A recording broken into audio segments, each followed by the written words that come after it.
stablecoin yield. So this was the alternative, the two options that the banks had when they originally proposed the Genius Act. At least this is how it was stated to me by somebody that was dealing with all that.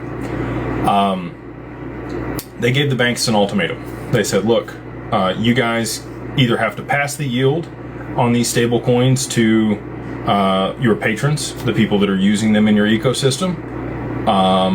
And if you do that, then we won't allow the fintechs to issue stable coins. Or you can keep the yield for yourself, but we're going to have Google and Facebook and Meta and all these other fintechs become neobanks, and they're going to be able to issue their own stablecoin too, and they'll get to keep the yield too. And the banks, being greedy and wanting to keep the yield, chose to keep the yield and allow for these other counterparties to also issue stablecoins.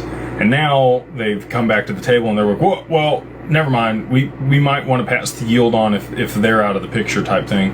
But it's too late. The bill's already been passed as the way it was. And so I think there's just a lot of back and forth to buy time here.